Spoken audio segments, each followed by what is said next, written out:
Harvesting Hope, The Story of Cesar Chavez, by Kathleen Krall, illustrated by Yuyi Morales.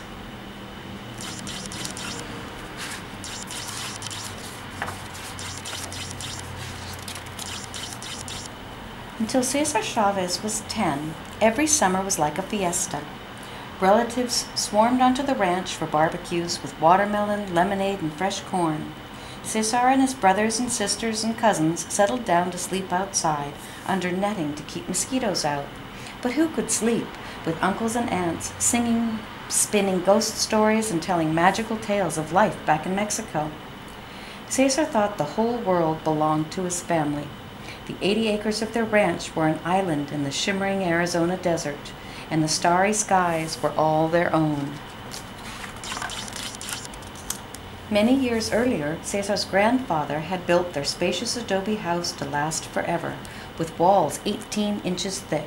A vegetable garden, cows, and chickens supplied all the food they could want. With hundreds of cousins on farms nearby, there was always someone to play with.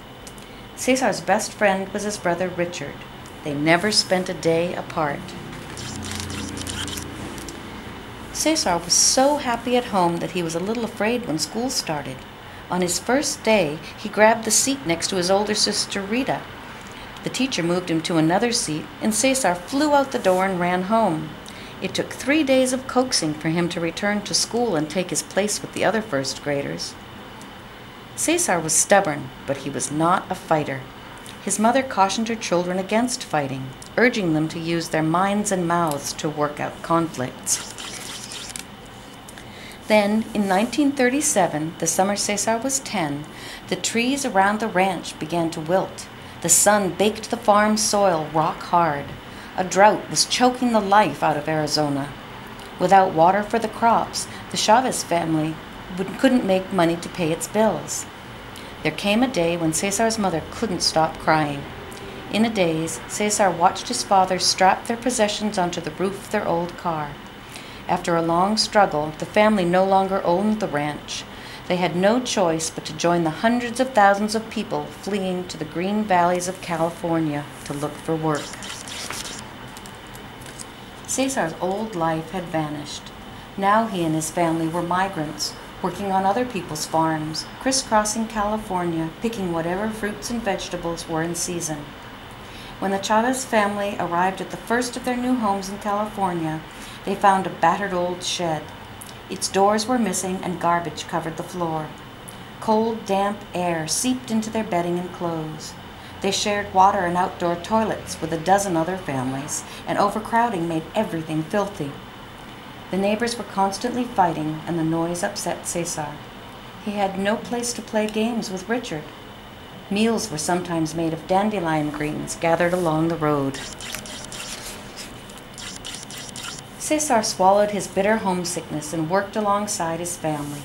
He was small and not very strong, but still a fierce worker. Nearly every crop caused torment. Yanking out beets broke the skin between his thumb and index finger. Grapevines sprayed with bug-killing chemicals made his eyes sting and his lungs wheeze. Lettuce had to be the worst. Thinning lettuce all day with a short-handled hoe would make hot spasms shoot through his back. Farm chores on someone else's farm instead of on his own felt like a form of slavery.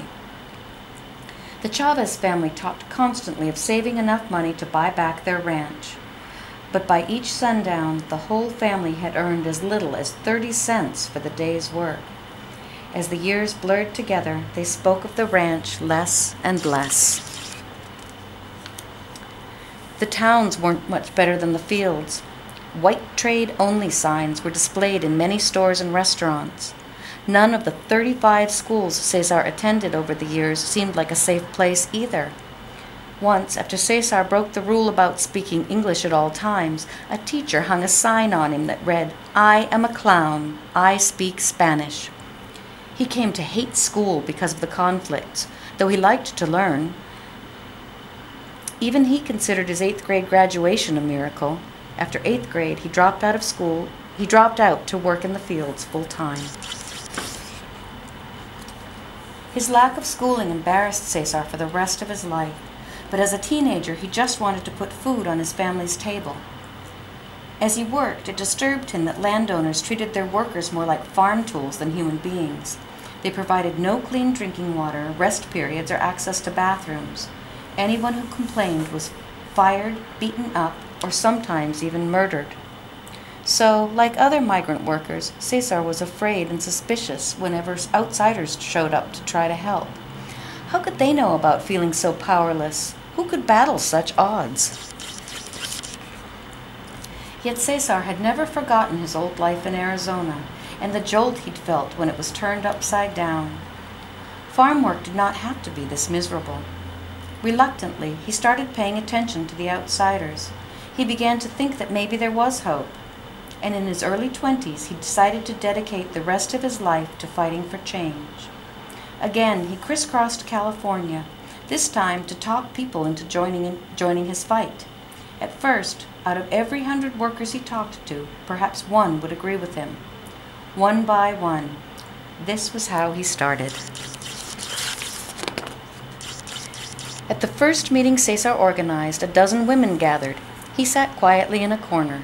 After 20 minutes, everyone started wondering when the organizer would show up. Cesar thought he might die of embarrassment. "Well, I'm the organizer," he said, and forced himself to keep talking, hoping to inspire with his new suit. Hoping to respond. "Well, I'm the organizer," he said, and forced himself to keep talking, hoping to inspire respect with his new suit and the mustache he was trying to grow. The women listened politely, and he was sure they did so out of pity. But despite his shyness, Cesar showed a knack for solving problems. People trusted him. With workers, he was endlessly patient and compassionate. With landowners, he was stubborn, demanding, and single-minded. He was learning to be a fighter. In a fight for justice, he told everyone, truth was a better weapon than violence. Nonviolence, he said, takes more guts. It means using imagination to find ways to overcome powerlessness. More and more people listened. One night, 150 people poured into an old abandoned theater in Fresno. At this first meeting of the National Farm Workers Association, Cesar unveiled its flag, a bold black eagle, the sacred bird of the Aztec Indians. La Causa, the cause, was born. It was time to rebel, and the place was Delano. Here, in the heart of the lush San Joaquin Valley, brilliant green vineyards reached toward every horizon. Poorly paid workers hunched over grapevines for most of each year. Then, in 1965, the vineyard owners cut their pay even further. Cesar chose to fight just one of the 40 landowners, hopeful that others would get the message. As plump grapes drooped, thousands of workers walked off that company's fields in a strike, or huelga. Grapes, when ripe, do not last long. The company fought back with everything from punches to bullets. Cesar refused to respond with violence. Violence would only hurt La Causa. Instead, he organized a march of more than 300 miles. He and his supporters would walk from Delano to the state capitol in Sacramento to ask for the government's help. Cesar and 67 others started out one morning. Their first obstacle was the Delano police force, 30 of whose members locked arms to prevent the group from crossing the street. After 3 hours of arguing in public, the chief of police backed down. Joyous marchers headed north under the sizzling sun. Their rallying cry was "Sí, se puede," or "Yes, it can be done." The first night, they reached Ducor. The marchers slept outside the tiny cabin of the only person who would welcome them. Single file they continued, covering an average of 15 miles a day.